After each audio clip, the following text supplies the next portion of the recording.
आज की कहानी है पिशाचिनी का प्यार। यह चैनल आपको डरावनी कहानियों से रूबरू कराएगा जो आपकी रूह को कांप उठाएंगी। हम आपके लिए भूतों, भूतिया जगहों और अनसुलझी मुसीबतों से भरी ये कहानियाँ लेकर आते हैं। इस चैनल पर आप डरावनी कहानियों का आनंद ले सकते हैं और सुनने वाले भी अगली रात की तलाश में नींद से उठ जाएंगे। हमारे चैनल पर आप डरावनी कहानियों का आनंद उठा सकते हैं। यहाँ आपको रहस्यमय घटनाओं से जुड़ी भूतों की कहानियाँ, जिनमें अनसुलझी मुसीबतें और अज्ञात तत्वों का सामना होता है, सुनाई देंगी। अगर आपके पास भी कोई डरावनी कहानी है तो हमें भेजें और अपने नाम के साथ हमारे चैनल पर साझा करें। तो देर किस बात की है, अभी हमारे साथ जुड़ें और डरावनी दुनिया में खो जाएं।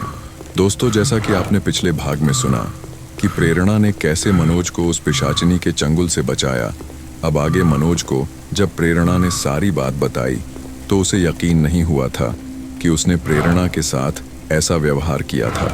मनोज बार बार प्रेरणा से माफ़ी मांगता था। वह अपने किए पर पछता रहा था। ऐसे ही समय बीत रहा था। दोनों सब कुछ भूलकर अपनी जिंदगी में व्यस्त हो गए। तभी कुछ ऐसा होता है जिसकी उम्मीद न तो प्रेरणा को थी न मनोज को। एक दिन प्रेरणा कपड़े धोने के लिए मनोज की जेब चेक कर रही थी। तभी उसे एक खत मिला। खत लाल स्याही से लिखा था। लिखावट भी उटपटांग थी, लेकिन खत में जो लिखा था उसे पढ़ते ही प्रेरणा के होश उड़ गए। उसमें लिखा था, मनोज, मैं तुमसे प्यार करती हूँ। मुझसे शादी कर लो।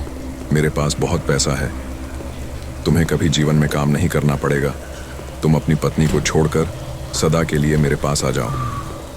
प्रेरणा के हाथ से सारे कपड़े छूट गए। उसकी आंखों से आंसू बह रहे थे। जिस मनोज को मैंने अपने प्राण संकट में डालकर बचाया, वह ही मुझे धोखा दे रहा है। किसी अमीर लड़की के चक्कर में मुझे छोड़ने की तैयारी कर रहा है। प्रेरणा शाम तक रोती रही। शाम को जब मनोज आया तो प्रेरणा ने उसके सामने वह खत रख दिया। मनोज ने सफाई देते हुए कहा, हाँ प्रेरणा, कल ये खत मुझे एक बच्चा पकड़ा कर चला गया था। तब से मैंने कई बार इसे पढ़ा। मुझे कुछ समझ नहीं आ रहा था। शायद किसी ने मजाक किया हो या बच्चा गलती से इसे मुझे पकड़ा गया। प्रेरणा बोली, देखो मनोज, सच सच बताओ, तुम मुझसे कुछ छुपा तो नहीं रहे हो। मनोज ने कहा, प्रेरणा मेरा विश्वास करो, मैं तुम्हारा साथ जीवन भर नहीं छोड़ूंगा। प्रेरणा ने उस खत को फाड़कर फेंक दिया और खाना बनाने चली गई। रात का समय था। दोनों अपने कमरे में सो रहे थे।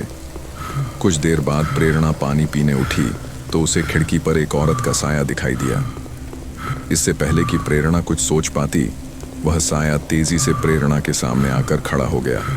फिर उसने एक नज़र मनोज को देखा और तेज आवाज में बोली, तू मुझे मनोज से अलग करेगी, मेरा खत फाड़ेगी, मैं तुझे फाड़ कर रख दूंगी। मनोज मेरा है, मैं इसे किसी भी हाल में नहीं छोड़ सकती। प्रेरणा को कुछ समझ नहीं आ रहा था। वह कुछ बोलना चाहती थी, लेकिन उसकी आवाज़ नहीं निकल रही थी। वह पसीने पसीने हो गई थी। तभी वह साया आगे बढ़ा और उसने एक हाथ से प्रेरणा का गला पकड़ लिया। प्रेरणा दोनों हाथों से अपने आप को छुड़ाने की कोशिश कर रही थी। तभी उसकी आंख खुलती है। कमरे में कोई नहीं था। वह सपना देख रही थी। प्रेरणा चीखने लगी, मनोज, मनोज, वो फिर आ गई, वो तुम्हें ले जाएगी। मनोज ने उठकर लाइट जलाई। प्रेरणा मनोज से लिपट गई। मनोज को प्रेरणा ने सारी बात बता दी। मनोज भी डर गया। उसने उठकर देखा, लेकिन वहाँ कोई नहीं था। अगले दिन दोनों तांत्रिक के पास पहुँचे। उसने कहा, मैं जानता था वो इतनी आसानी से पीछा नहीं छोड़ेगी। मनोज बोला, बाबा कोई तो रास्ता होगा। तांत्रिक बोला, रास्ता है तेरी मौत। पिशाचिनी तुझे मारकर पिशाच बनाना चाहती है, जिससे वह तेरे साथ रह सके। प्रेरणा ने तांत्रिक की ओर गुस्से से देखा। बाबा आपके पास कोई रास्ता नहीं है तो बता दीजिए, हम कहीं और चले जाते हैं। मैं अपने पति को मरने के लिए नहीं छोड़ सकती। तांत्रिक उसी समय आंख बंद करके बैठ गया। कुछ देर बाद बोला, तुझे केवल एक ही तरीके से बचाया जा सकता है, वह है उस पिशाचिनी को धोखा देकर। मनोज बोला, लेकिन कैसे बाबा, कैसे धोखा देंगे उसे? तांत्रिक ने आगे कहना शुरू किया, तुझे यह दिखाना होगा कि तू भी उसके प्यार में पागल हो चुका है और अपनी पत्नी को छोड़ना चाहता है, लेकिन वह तुझे नहीं छोड़ रही है। ऐसे में वह प्रेरणा पर हमला करेगी। उसी समय हम उसे भस्म कर देंगे। प्रेरणा बोली, ठीक है बाबा, आप तैयारी कीजिए, मैं तैयार हूं। मनोज ये सुनकर गुस्से में बोला, नहीं बाबा, और कोई रास्ता बताइए। इस बार भी हम चूक गए तो वह प्रेरणा को मार देगी। तांत्रिक ने कहा, बेटा तू उसकी चिंता मत कर, इसे कुछ नहीं होगा। इस बार मैं ऐसा जाल बिछाऊंगा कि वह बच नहीं पाएगी। जैसा तांत्रिक ने बताया था, मनोज ने वैसा ही किया। वह उसी सुनसान सड़क पर पहुंचकर पिशाचिनी को बुलाने लगा। मनोज बुरी तरह रो रो कर उसे बुला रहा था। कहाँ हो तुम? मैं तुमसे प्यार करने लगा हूं। मुझे पता है तुम भी मुझसे प्यार करती हो। मेरे पास आओ। कुछ ही देर में तेज हवा चलने लगी और मनोज को एहसास हुआ कि उसके पीछे कोई खड़ा है। पीछे एक काफी खूबसूरत लड़की खड़ी थी। वह बोली, तुम मुझसे प्यार करते हो? यह सुनकर बहुत खुशी हुई। चलो हम एक नई दुनिया बसाएंगे। मनोज बहुत डर गया था, लेकिन वह इतनी सुंदर थी कि एक बार मनोज भूल गया कि यह इंसान नहीं है। वह बोला, मेरी पत्नी मेरा पीछा नहीं छोड़ेगी। वह बोली, तुम उसकी चिंता मत करो, मैं उसे मार दूंगी। मनोज ने कहा, कब मारोगी? यह सुनकर पिशाचिनी हंसने लगी। उसके हंसने में मनोज खो गया। ऐसा लग रहा था जैसे वह सच में उससे प्यार करने लगा हो। कुछ ही देर में वह चली गई। चारों ओर सन्नाटा छा गया। मनोज अपने घर आ गया। प्रेरणा को उसने सारी बात बता दी। मनोज एक सुंदर लड़की से बात करके आया था। उसकी हंसी उसके दिलो दिमाग पर छा चुकी थी।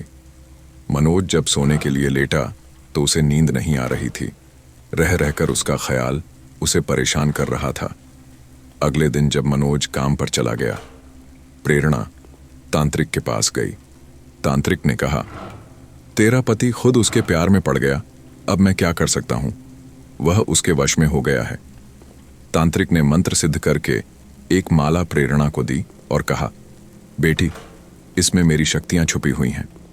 बस इसे कभी अपने से अलग मत करना। जब भी पिशाचिनी तुझ पर वार करेगी, खुद भस्म हो जाएगी। प्रेरणा ने घर आकर मनोज को सारी बात बताई, लेकिन मनोज ने इसे एकदम झुठला दिया। 2 दिन बाद वही हुआ जिसका डर था। प्रेरणा घर में अकेली थी। एक सुंदर सी लड़की उसके पास आई और मनोज को छोड़ने को कहने लगी। प्रेरणा समझ चुकी थी कि यह वही पिशाचिनी है।